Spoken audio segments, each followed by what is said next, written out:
15.15 లక్షల కోట్ల స్కామ్ అయితే జరిగింది ఇండియాలో. అది కూడా 2026లో. స్కామ్ 1992 హర్షల్ మెహతా గురించి తెలుసుకున్నాం కదా.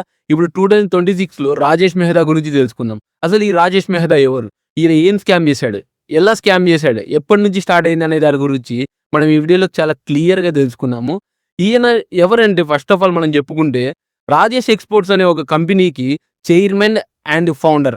ఈ రాజేష్ ఎక్స్‌పోర్ట్స్ కంపెనీ దేని మీద ఉంటుందంటే gold refining and jewellery sales మీద అయితే ఉంటుంది. అసలు వీళ్ళు ఎలా స్టార్ట్ చేశారు ఈ బిజినెస్‌ని? ఎలా గ్రో అయ్యారు అనే దాని గురించి మనం క్లియర్‌గా తెలుసుకుందాం. రాజేష్ అండ్ ప్రశాంత్ అని ఇద్దరు అన్నదమ్ములు 1989లో బెంగుళూరులో అయితే ఒక చిన్న గోల్డ్ షాప్ అయితే స్టార్ట్ చేశారు. వాళ్ళు ఆ గోల్డ్ రిఫైనింగ్‌లో ఒక్కొక్క స్టెప్‌గా ఎదుగుతూ అయితే స్విట్జర్లాండ్‌లో వాల్కాంబీ ఎస్‌సీ అనే ఒక world largest gold refining company అనేది ఓన్ చేసుకున్నారనమాట.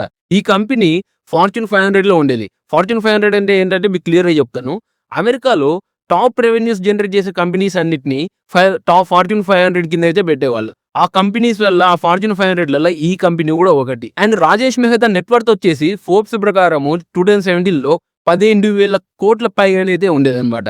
ఎప్పుడైతే ఈ సెబీ ఇంటర్ మోడల్ అంటే మధ్యంతర ఆర్డర్‌ని పాస్ చేసిందో, ఆ తర్వాత Rajesh Mehta stock price crash అయిపోయి ఆయన ఏంటంటే స్టాక్ హోల్డర్‌గా లైక్ 200-1500 మధ్య అయితే పడిపోయిందనేది అయితే మనకు తెలుస్తుంది. సెబీ ఒక ఇంటర్ ఆర్డర్ అయితే పాస్ చేసిందని అయితే మనం చెప్పుకున్నాం కదా. ఆర్డర్‌లో సెబీ చెప్తున్నది ఏంటంటే ఈ రాజేష్ మెహతా కంపెనీ గురించి వీళ్ళు ఫైనాన్షియల్ ఇయర్ 2021 నుంచి 2025 వరకు అయితే లాక్స్‌లో అయితే రెవెన్యూ అయితే జనరేట్ చేశామని చెప్తున్నారు. అండ్ అంత రెవెన్యూ జనరేట్ అవ్వలేదు అని అయితే సెబీ చెప్తుంది.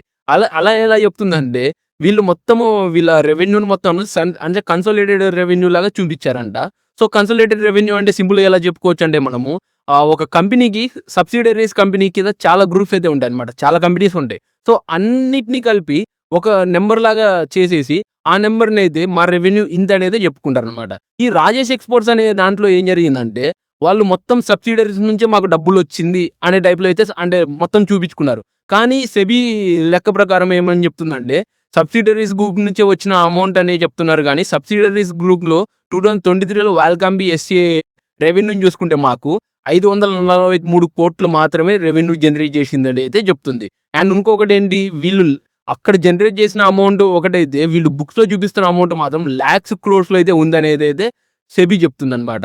అండ్ సెబీ చెప్తున్నది ఇంకొకటి ఏంటంటే ఈ కంపెనీ ఫండ్స్ ఉంటాయి కదా. ఈ కంపెనీ ఫండ్స్ అన్నిటిని రాజేష్ మెహతా ఆయన పర్సనల్ అకౌంట్‌లోకి అయితే ట్రాన్స్‌ఫర్ చేసుకొని ఆ అమౌంట్‌ని ఆయన స్టాక్ మార్కెట్ ట్రేడింగ్ అయితే యూజ్ చేశాడని చెప్తుంది. అండ్ పర్సనల్ గోల్డ్ ట్రేడ్స్ ఉంటాయి కదా. అవన్నీ ఏంటంటే కంపెనీ సేల్స్‌గా చూపించి అయితే ఆయన ఒక మ్యానిపులేట్ చేశాడు అని అయితే కూడా చెప్తుందన్నమాట.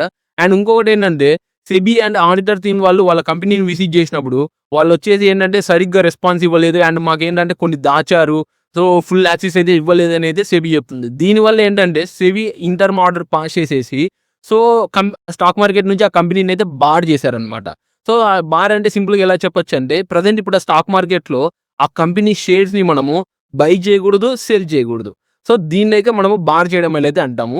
అండ్ ఇదొచ్చేసి ఏంటంటే ఫైనల్ ఆర్డర్ కాదు.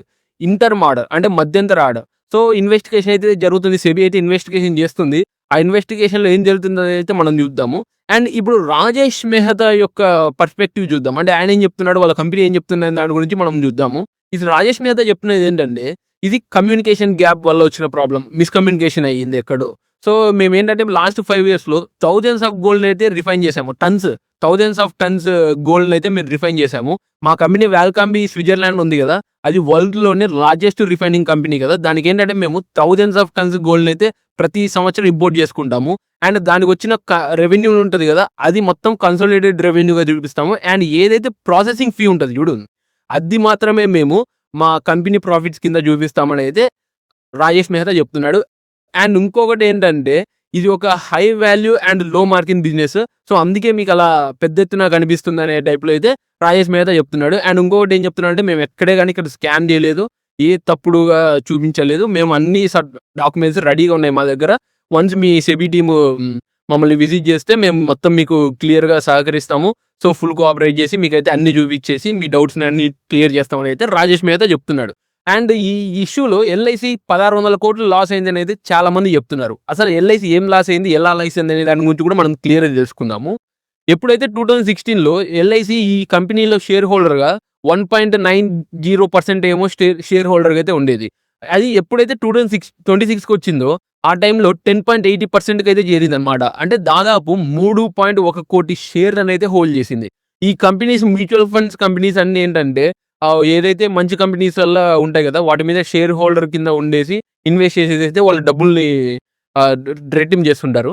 సో, కానీ మిగతా మ్యూచువల్ ఫండ్స్ కంపెనీస్ అన్నీ ఈ కంపెనీ నుంచి అయితే తప్పుకున్నాయి. ఎప్పుడు గత 5 ఏళ్లలో మెల్లగా జీరో దానికైతే వచ్చేసినాయి. కానీ ఎల్ఐసి మాత్రము అలానే పెట్టుకొని ఆ కంపెనీ షేర్‌లనైతే 3.1 కోటికైతే ఏరింది. అది 2026లో వాల్యూ ఎంతంటే 2,000,00,00,000. కానీ ఎప్పుడైతే జూన్‌లో సెబీ ఆ ఆర్డర్ రిలీజ్ చేసిందో ఆ టైంలో 80% అయితే డౌన్ ఫాల్ అయిపోయింది. అంటే 350,00,00,000కైతే చేరిందనమాట. సో, దీంట్లో ఏంటంటే 1,600,00,00,000 లాస్ వచ్చిందనైతే ఎల్ఐసి మీద పేపర్‌లో లాస్ చూపిస్తున్నారు. కానీ ఇప్పుడైతే సెబీ ప్రెజెంట్ ఇన్వెస్టిగేషన్‌లో ఉంది గదా! సో, ఫైనల్ ఇన్వెస్టిగేషన్ వచ్చినాక ఎంత లాస్ వచ్చింది ఏందనేది మనకు క్లియర్‌గా తెలుస్తది. సో, ఈ వీడియోలో ప్రెజెంట్ అయితే ఇంతే. నెక్స్ట్ వీడియోలో సెబీ ఫైనల్ ఆర్డర్ రిలీజ్ చేయగానే మనమైతే ఇంకొక వీడియో చేసుకుందాం. ఆ వీడియోలో ఇంకా డీటెయిల్‌గా తెలుసుకుందాము. అసలు ఈ కంపెనీలో ఎల్ఐసి ఒకటే ఉందా? ఇంకా ఏమేమి ఉన్నాయి అనే దాని గురించి కూడా మనం క్లియర్‌గా తెలుసుకుందాము. ఎందుకంటే ఆర్డర్‌లో మనము పూర్తిగా అయితే చేశారని చెప్పలేమనమాట. సో, ఎ ఎక్కడ ఎలా చెప్పాలంటే మనము జరిగింది. దాని మీద ఇన్వెస్టిగేషన్ జరిగింది. సింపుల్‌గా చెప్పాలంటే ఇది ఒక అలిగేషన్ టైప్‌లో చేసింది సెబీ. సో, మనము కన్ఫర్మ్ చేయకూడదు సెబీ చేసేంత వరకు. ఆ ఉద్దేశంతో అయితే మనం ఏంటంటే కన్ఫర్మ్డ్ అని చెప్పలేదు. బట్ ఎప్పుడైతే సెబీ ఫైనల్ ఆర్డర్ పాస్ చేస్తుందో ఆ రోజు మనం ఇంకొక వీడియో గట్టిగా అయితే చేసుకుందాము. సో, ఆ వీడియో కోసం అయితే మీరు ఈ ఛానెల్‌ని లైక్ చేసి, షేర్ చేసి, కామెంట్ చేసి, సబ్స్క్రైబ్ చేసి పెట్టుకోండి. పక్కాగా మంచి వీడియో అయితే మీకిస్తాను నేను.